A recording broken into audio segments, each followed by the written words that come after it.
तो आज मैं आपको जो पढ़ाने जा रहा हूँ आईसीए के बारे में। जनरली आईसीए माना जाता है कि एक रटने वाला सब्जेक्ट है, तो वाकई में क्योंकि डाटा उसमें ज्यादा है, रटेंगे कैसे आप। लेकिन हमने कोशिश किया उसको थोड़ा सा लॉजिकली बनाने का, फ्लो डायग्राम की सहायता से हम आपको समझाने की कोशिश करेंगे। हो सकता है वो आपको पसंद आए और याद करने में भी आपको आसानी हो। तो याद करना मतलब रटना नहीं है सर, यहाँ पर डिस्कस करना है। बार बार स्लाइड आपको मिल जाएगी, जैसे सौरभ सर क्लास के एंड के बाद आपको जो चैनल बनाया है उसमें वो आपको भेज देंगे, उससे आप डाउनलोड कर लीजिएगा और उसके बाद उसका आप उपयोग कर सकते हैं। तो ठीक है सर, हम आगे बढ़ते हैं, आज की क्लास देखते हैं। तो सबसे पहले हम बात करते हैं कि जो हमारे पास आईसीए है उसके कितने चैप्टर्स है और हमने क्या प्लानिंग किया, हम किस तरीके से आपको पढ़ाएंगे, कितने चैप्टर हम पढ़ाने जा रहे हैं आपको। ठीक है सर, तो आज जो हम लोग पढ़ने वाले हैं industry and company awareness, that means हम जिसको बार बार आईसीए कहते हैं। तो इसमें global steel scenario and Indian steel की बात करेंगे, लेकिन जो मैं आपको प्लानिंग किया हूं अपने अकॉर्डिंग, हो सकता है उसमें कम ज्यादा हो, वो इस प्रकार से देखिए सर। टोटल हमारे पास जो 2022 की जो बुक्स थी, मैनुअल थी, उसमें 14 चैप्टर थे हमारे पास सर, जिसमें कि निश्चित रूप से जो चैप्टर 1 है global steel scenario and Indian steel industry, ये थोड़ी सी बड़ी चैप्टर्स है। इसको हम 4 पीरियड में कवर करेंगे सर, ठीक है, कंप्लीट डाटा। और इसमें काफी डाटा चेंज भी होने हैं, तो जो डाटा चेंज होने हैं उनको आपको याद करने की कतई जरूरत नहीं है अभी। लेकिन जो पुराने डाटा जैसे हिस्टोरिकल्स है वो तो चेंज नहीं होगा, उसको आपको याद करना पड़ेगा, समझना पड़ेगा सर। इसी प्रकार से देखिए अलग अलग चैप्टर में मैंने दिया है, जैसे 2 के लिए 1 पीरियड है, 3 के लिए 3 पीरियड है। इसी प्रकार से लगभग सबका 1 पीरियड है, खाली ये फर्स्ट चैप्टर, थर्ड चैप्टर और ये 5th चैप्टर में थोड़ा सा बड़ा होने के कारण मैंने ज्यादा नंबर ऑफ पीरियड इसमें लिया है। तो मैं मान के चल रहा हूँ कि 20 पीरियडों में खत्म कर दूंगा, लेकिन अगर 20 इस बीच मान लीजिए आपको आ जाती है डेट वगैरह एग्जाम का, तो फिर हम समय का या फिर टाइमिंग का या डे का कुछ चेंजेस करेंगे, ताकि हम कोर्स अच्छे से अच्छे आपका करा सकें। और अगर हमें टाइम मिलता है तो कोई बात नहीं, हम आराम से जाएंगे। वैसे तो उम्मीद अभी नहीं दिख रही है कि तुरंत आएगा, क्योंकि बहुत सारे प्रॉब्लम्स हैं सेल के यूनिट में अभी। तो पहले चैप्टर की हम बात करें तो सबसे पहले इंट्रोडक्शन क्या है, स्टील इंडस्ट्री का हम इंट्रोडक्शन की बात कर रहे हैं। तो iron and steel have been utilised for the nearly 6000 year से हम लोग यूज कर रहे हैं। इसके कुछ क्या बोले कि एविडेंस भी है हमारे पास, तो हम लोग मान के चलते हैं कि 6000 ईयर से हम इसको यूज कर रहे हैं। सर थोड़ा सा मैं बंद करूंगा, एक्चुअली मेरा व्हाट्सएप ऑन है और इसमें थोड़ा सा प्रॉब्लम हो रहा है, लोग बार बार कर रहे हैं, तो मैं थोड़ा सा इसको बोलता हूँ आप, और मैं अपना व्हाट्सएप कंप्यूटर से हटा देता हूँ। ओके,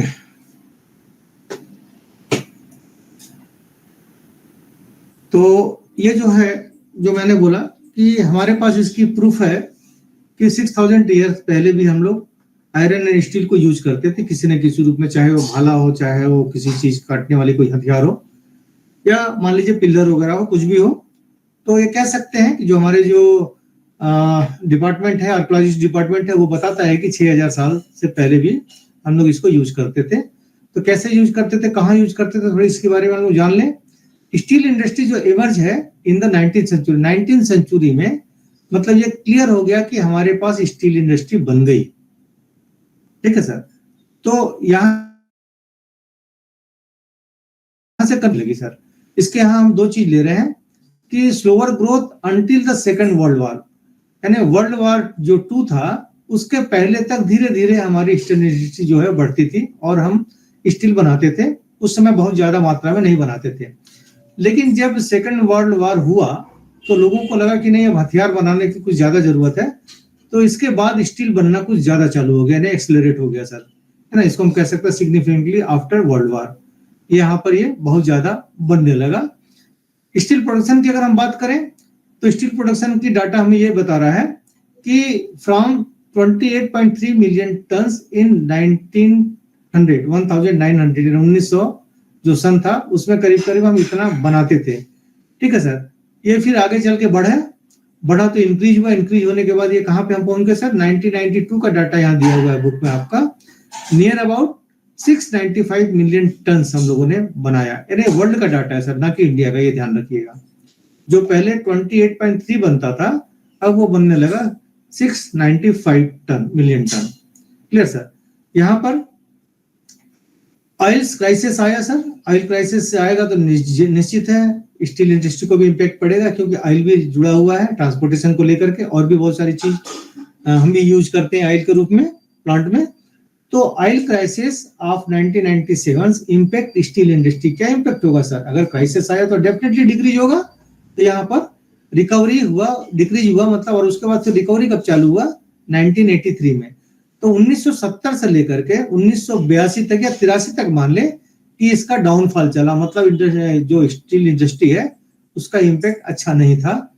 लेकिन उसके बाद 1983 से रिकवरी चालू हो गया, और उसके बाद हमने 780 मिलियन टन बनाया 1989 में, मतलब 1989 पहुंचते पहुंचते हम लोगों ने इतना उत्पादन कर लिया। फिर यह बता रहे हैं हम आपको कि Chinese production and demand drop, global steel production past the 1.5 billion ton mark 2011 में। 2011 में क्या हुआ कि चाइना का भी प्रोडक्शन जो डिमांड था वो ड्रॉप हो गया ग्लोबल स्टील के हिसाब से, तो उसका प्रोडक्शन भी जो था इतना 1.5 बिलियन टन जो मार्किंग था उसका 2011 में। लेकिन अगर हम देखें तो ये उसके बाद डाउन हुआ, ड्रॉप डाउन हुआ, और उसके बाद ये 1628 यानी 1628 मिलियन टन इन 2016 में, यानी 2016 में फिर हमारा जो प्रोडक्शन हुआ कितना 1.628, marking A marginal increase of 0.8% over 2015 से कंपेयर कर रहा है, तो यहाँ पे थोड़ा सा ये बढ़ा सर। तो इस प्रकार से एक सिंपल एक इंट्रोडक्शन हुआ हमारी स्टील इंडस्ट्री का, और कब क्राइसिस आया था उसके बारे में हम लोगों ने जिक्र किया 1990-70 में, उसके बाद रिकवरी हुआ 83 में, चाइना की जो मार्केट है उसके हाल बता रहा है यहाँ पर, उसके बाद उसका डाउन हुआ, डाउनफॉल में यहाँ तक आया। आगे हम बढ़े तो इंट्रोडक्शन में आगे बढ़ते हैं, स्टील प्रोडक्शन की बात करें तो स्टील प्रोडक्शन कितना हुआ था, कब हुआ था, कैसे हुआ था, थोड़ा सा और हम जानकारी ले लेते हैं। प्रोडक्शन में अगर हम देखते हैं तो 362.5 मिलियन मीट्रिक टन हुआ था 2019 में, और ये इंक्रीज होकर के हमारे पास कहां तक पहुंचा सर? 1.5%। 2020 में 1.5% बढ़ गया है ना। उसके बाद की बात करें हम तो हमें दिख रहा है यहाँ पे कि global steel making capacity rose by 37.6 million metric ton. Generally हम मीट्रिक टन की बात करते हैं, यहाँ पर मिलियन मीट्रिक टन दे रहा है, यानी कि MMT। इसको थोड़ा सा ध्यान दीजिएगा, ये थोड़ा सा मार्केबल है। इन 2020 रीचिंग कहां तक पहुंच गया सर? ये पहुंच गया 2452.7, मतलब यहां से ये आ गया यहां पर। तो आगे इस तरफ देखते हैं हम लोग, यहां क्या हुआ, यहां पर क्रूड स्टील प्रोडक्शन डिक्लाइन। यहां पर स्टील मेकिंग जो कैपेसिटी हमारे पास था वो कितने की थी?